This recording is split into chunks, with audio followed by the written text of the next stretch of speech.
What is up, guys? It's your boy, and I am back after having a week off for Labor Day and just generally hanging out.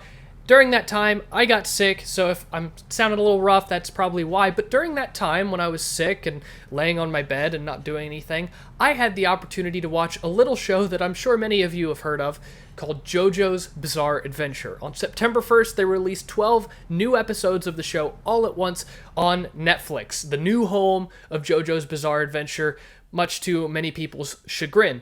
And that's going to essentially be the topic of today's video, is whether Netflix has killed Jojo's Bizarre Adventure. It's not a new question, but it's one that I want to add my perspective to, as I think I have something that not really a lot of people have yet been saying. So I'm going to throw it out there. If you like the content, be sure to like and subscribe. And if you want more anime content, leave a comment and let me know, because I enjoy making it. And also, if you're feeling extra crazy, you can also click the notification bell. But let's get straight into it. Nick, roll our typical anime intro.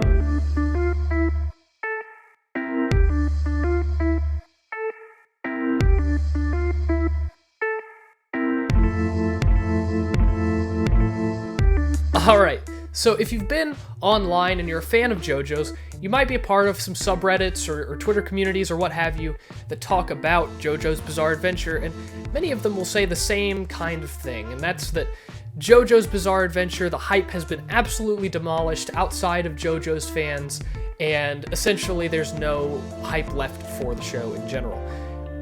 And I don't think that's entirely true. I think there's some truth to it, but I don't think it's entirely true. But I want to see the real question here, which is it dead? Like, is it on its way out?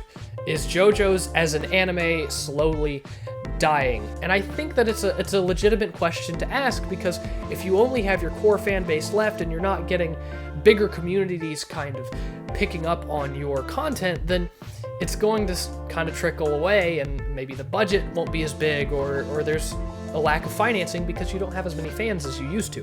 I do want to argue, though, that in Netflix's credit, they are getting viewership. I don't want you to think that JoJo's just doesn't have any viewers anymore, because if you look at kind of how they're portraying it, it does show that there is some interest left. Netflix does this thing, because we keep it on our TV sometimes, where it scrolls through like popular shows for the time being. And when it scrolled by, it said that JoJo's was in the top 10 shows in the United States.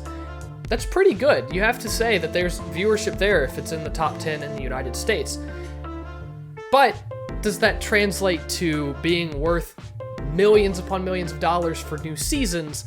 That's really kind of the million-dollar question here, figuratively and literally. The thing that Netflix isn't doing, and I think it's quite odd, is they're not really putting a lot of effort into advertising the show. If you go to any of their social media platforms, they're not saying JoJo's over and over and over again, and you don't see the fan base really kind of pushing it to the top, to the level that maybe they used to in prior years. Not to say that it's not there. Once again, I think that the JoJo's fan base really is trying to keep the hype going, because they want more JoJo's. As a JoJo's fan, that's what you would want, is more JoJo's. But it is not nearly to the hype of something like Part 5, where people had JoJo's Fridays. You'd see that everywhere. People were disappointed that they're not getting JoJo's Fridays with the new batch releases that they're doing with Netflix, where they drop 12 episodes at a time. So weekly, you don't have something kind of to look forward to with a new episode release. What I want to do first, though, in looking at whether Netflix has kind of killed off the hype, is look at previous parts of JoJo's and see how they did it and what kept that kind of relevancy there. So the only way I'm really going to do that, because I don't want to go into a whole history of JoJo's, that's not what this video is, I'm just going to look at the release dates of previous parts of JoJo's and kind of note some similarities and differences, and then give you kind of my opinion for what I would do if I was in the position of Netflix, or rather, what they should have done. Parts 1 and 2 were one season of JoJo's. It's kind of confusing if you're not a JoJo's fan, but bear with me. Parts 1 and 2, 24 episodes, started airing October of 2012, and I believe it went till April. Okay? And then Part 3, the first half, because Part 3 as a whole was made up of 48 episodes. It was a very long part. The first 24 episodes started in April of 2014. And you got those 24 episodes. Then the second half of Part 3 came out in January of 2015. Then you had part 4, which started airing in April of 2016. And then part 5, a little bit of a gap there, October of 2018. So if you look at that, you can kind of see there's typically between parts, now not between halves of parts or any of that, but between parts there's typically about 1.5 to 2 year gaps between them in order to kind of prep things out. That's typically how anime goes anyways, is if you have a seasonal show, it'll have its 12 episodes, you have a few months to see kind of how the hype goes, then they'll announce the second season, and then they've got to make the second season, and that comes out about 9 months after the announcement or so. So it's a cycle, they've got to have the time between there, so that does tend to line up. So Stone Ocean, the new part 6, came out last year in 2021, and there was kind of a problem with how that released for the fans, and that's the fact that it released on December 1st of 2021. There had been a long gap. There was a ton of hype because there was such a long gap before new episodes of JoJo's, right?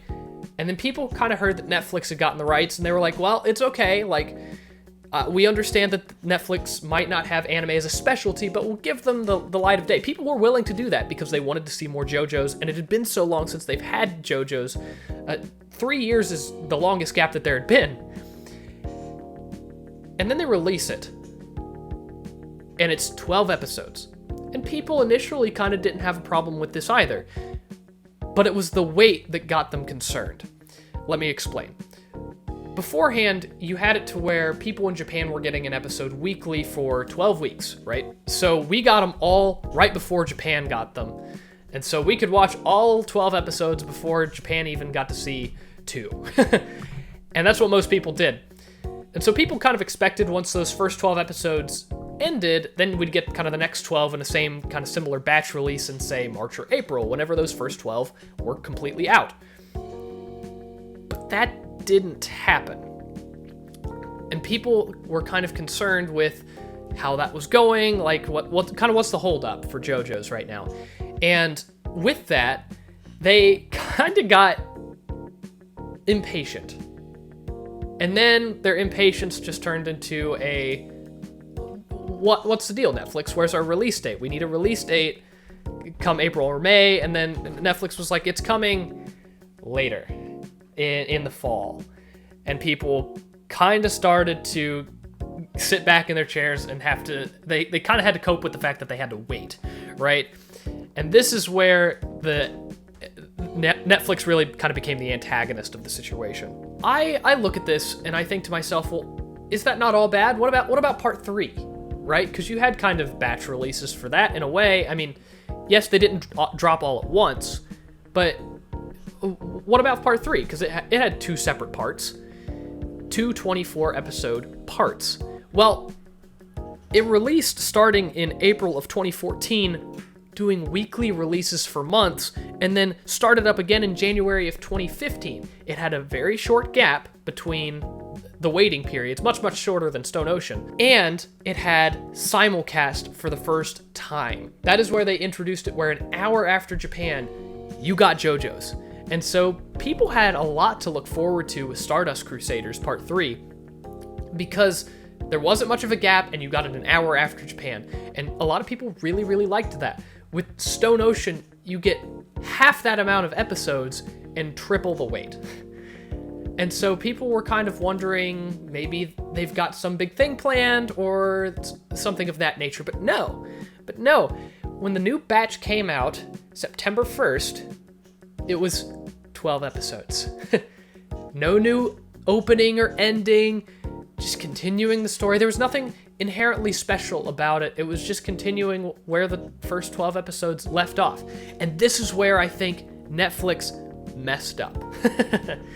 And here's kind of my take on the entire JoJo situation, what I think they should have done, and then maybe kind of what we'll see in the future. I'll say this first and foremost, I don't think that Netflix killed JoJo's, but I don't think they should continue with JoJo's, because if they continue with JoJo's the way that they are, then it will die, because their batch release schedule is not good. Here's what I think they should have done if they wanted to keep the hype.